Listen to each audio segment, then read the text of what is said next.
खोया हुआ रहता है। क्यों? क्योंकि वह व्यापारी था, खोआ बनाकर बेचने का व्यापारी था, उसमें ज्यादा ही मग्न हुआ। टिकट निकालते समय टिकट निकाल करके आया, स्टेशन पर भी गया तो खोआ बेचने में ही ज्यादा ध्यान रहा और इतने में जेब में रखा और गुरुवार का यह टिकट है, इसकी ओर ध्यान से गौर से उसको न पहचानते हुए ले लिया और जेब में डाल दिया और गुरुवार समझ बैठे। लेकिन वो गुरुवार स्मृति से उड़ गया। ठीक था, गुरुवार ही जाना है, स्मृति से चला गया क्योंकि खोआ बेचने में तत्पर था। स्टेशन पर जाता तो खोआ, कहीं घूमता है तो बैग में खोआ। जैसे वो एक बैग आता है ना विमल गुटखा का और चाय बेचने का जो गुटखा होता है वो भी उसी टाइप का होता है।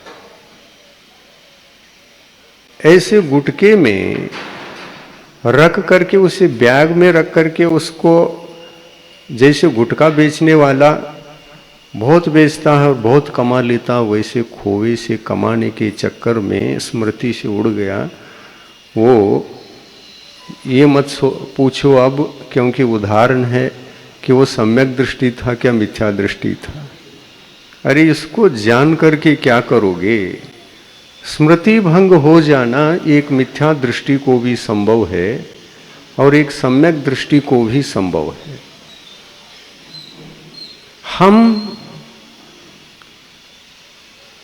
सम्यक दर्शन को जब प्राप्त कर रहे होते हैं तो सावधान होते हैं। अपने विचारों में इतनी सावधानी होती है कि अच्छी तरह से देख लो, मेरी बुद्धि ठीक है क्या नहीं, मैं सच्चे देव को सच्चे हैं ये समझ पा रहा हूं क्या नहीं। और सच्चे देव को सच्चे पहचानने के लिए प्रमाद तो छोड़ना पड़ेगा, सावधान तो होना पड़ेगा। और वह अप्रमत्त होकर के देव के लक्षण को समझने में यदि प्रयत्नशील हो जाता है तो थोड़ा समय भी देता है। जल्दबाजी में कोई चीज समझ में नहीं आती। सच्चे देव को समझने के लिए जरा स्वाध्याय भी करेगा, चर्चा भी करेगा, सच्चे देव के लक्षणों को पहचानने का प्रयास भी करेगा, पूछेगा भी, अनेकों से पूछेगा। पूछे बिना किसी भी बात को निर्णय में लेकर के उसकी पूजा आराधना में नहीं लगेगा। तो हम समझे बिना, जाने बिना, विचार किए बिना, किसी से चर्चा किए बिना, शास्त्र पढ़े बिना, अपने ही तरफ से अपने को ही बुद्धिमान समझ करके जहाँ जिसकी भी पूजा में लग जाते हैं, क्या ये असावधानी नहीं है? हे और उपाधि का ज्ञान मिथ्यात्व के काल में भी हो सकता है, बशर्त सावधान होना चाहिए, विवेकी होना चाहिए। मिथ्यात्व की दशा में हम अविवेकी हो सकते हैं, पर सावधान हो जाए, उपाधि क्या है, हे क्या है, इसका निर्णय करके सम्यक्त्व की ओर, उपादेय तत्व की ओर बढ़ने का पुरुषार्थ भी कर सकते हैं, चांस होता है। और हे और उपादेय का ज्ञान हो चुका है, इसको छोड़ना है और इस पर चलना है। उस काल में क्या जीव के पास मिथ्यात्व प्रकृति का उदय नहीं होता? होता है। तो क्या जबरदस्ती कर रहा है? तुम हे और उपादेय को मत समझो, क्योंकि मैं उदय में हूं। मेरा उदय काल जब तक है तब तक तुमको कुछ करना संभव नहीं है, ऐसा कुछ अपना प्रभाव डाल रहा है क्या? जिनेंद्र भगवान यही कहते हैं, आप जो भी कार्य करते हैं उस कार्य के समय में आपको कर्म कुछ नहीं करते। आप नुकसान पाते हैं तो कर्मों के निमित्त से नहीं, नुकसान पाने की जो भूमिका बनती है आत्मा की तरफ से बनती है।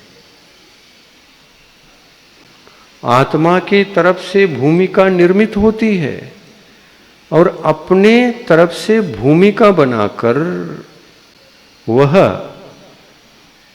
अपने तरफ से भूमिका बनाकर वह क्या करता है? अपना ही कार्य करता है और अपना कार्य करके जो हे था उसका निर्णय लेकर के अपने बुद्धि से जो विचार किया गया उसी रास्ते पर चलना प्रारंभ कर देता है और सुख की जगह दुख प्राप्त हुआ तो वह अज्ञानी उस समय में भी अज्ञानी बनकर वो कहता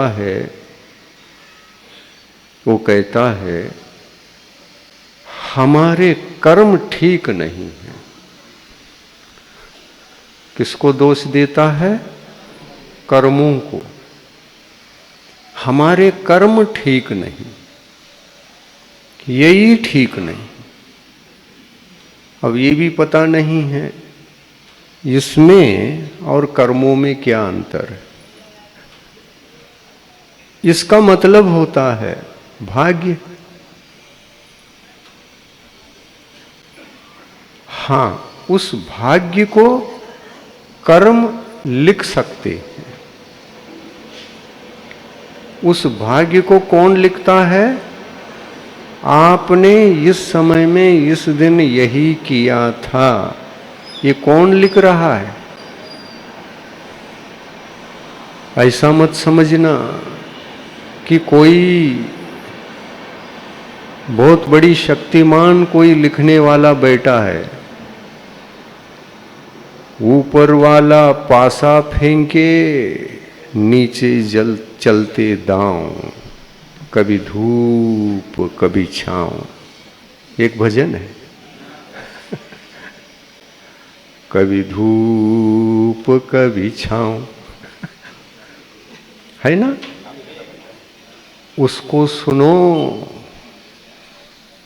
उसको सुनोगे तो आपको बहुत उल्टा लगेगा।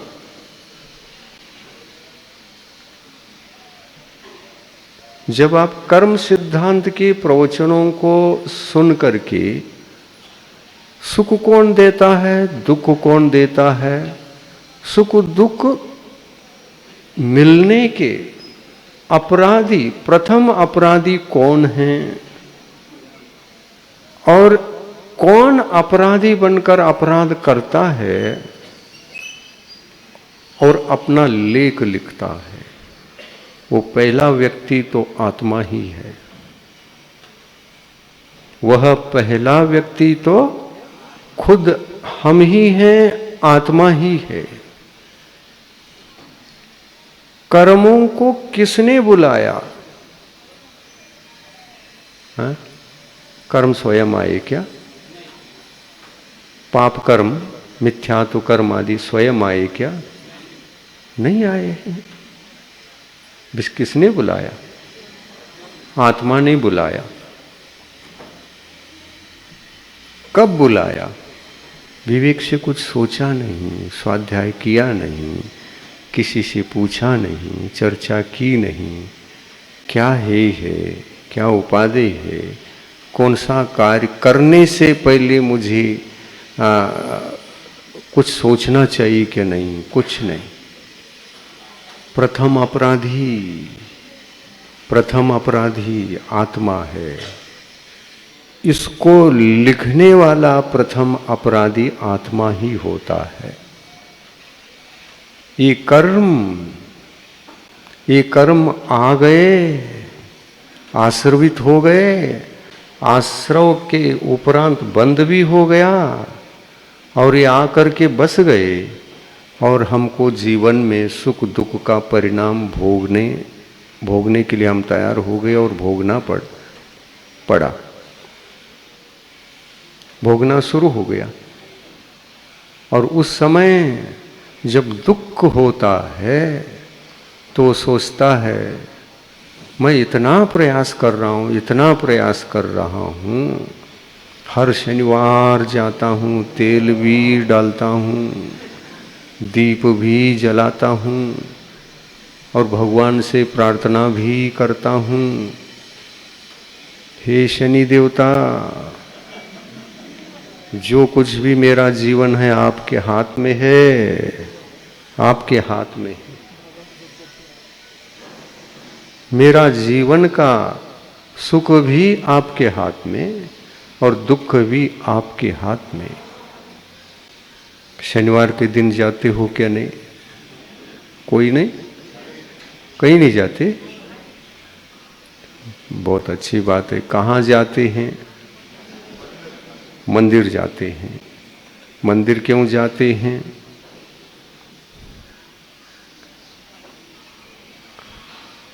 शनिवार आप कहीं नहीं जाते, हम कहीं नहीं जाते, ये तो बता दिया।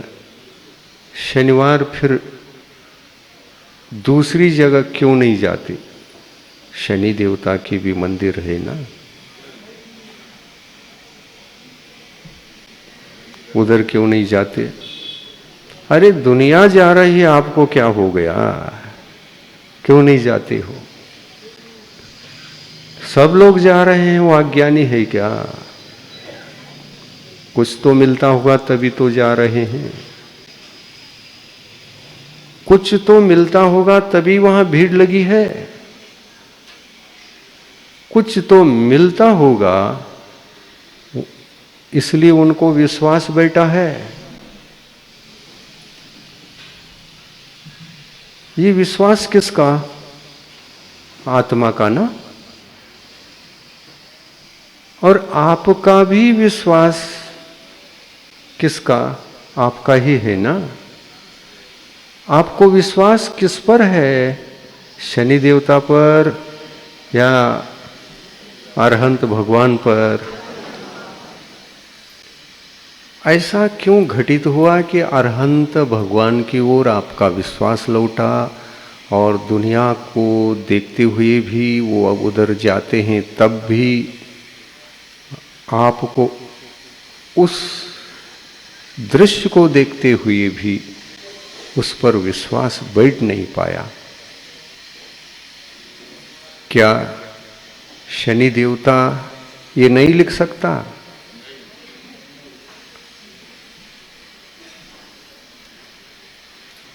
क्या अरहंत भगवान ये नहीं लिख सकते? फिर जाते क्यों हो? बोलो, उत्तर है पास में? अगर पास में उत्तर है तो सही सही उत्तर दे दो, गलत हो तो मैं सुधार लूंगा। देने में कोई गलती हो गई तो मैं बिल्कुल ठीक कर दूंगा, ऐसा नहीं ऐसा। बोलो, अरहंत भगवान ये लिख सकते हैं क्या? मैं लिख सकता हूं क्या? मैं लिख सकता हूं क्या? हम लिख सकते हैं। हमारे पास तो कोई पेन पेंसिल भी नहीं रखते हम, जो आपके इसको लिखने योग्य मेरे पास पेन नहीं है। हाँ, बच्चों को ड्राइंग निकालने की स्केच पेन तो बहुत है। और कुछ लिख करके देव कहने से यदि उसमें भी कोई भाव हो गए तो हमारे पास कोई शाई वाला पेन तो वो हो सकता है। यहाँ इस पेपर पर लिखना आसान नहीं। अरहंत भगवान भी नहीं लिख सकते हैं तो मैं क्या लिख सकता हूं। जो भगवान कार्य जिस कार्य को कर नहीं सकते वो हम भी नहीं कर सकते। न कोई देवता यहाँ का लेख लिख सकता है और न ही कोई गुरु लिख सकते हैं और न ही जिनवानी माता लिख सकती है। लिखने वाले यदि हो तो तुम खुद हो। जिनवानी माता, गुरु और भगवान आपके लिए इतना ही सहयोग देते हैं, जग जाओ, सावधान हो जाओ। लिखने वाला बाहर नहीं है, लेख लिखने वाले तुम ही हो।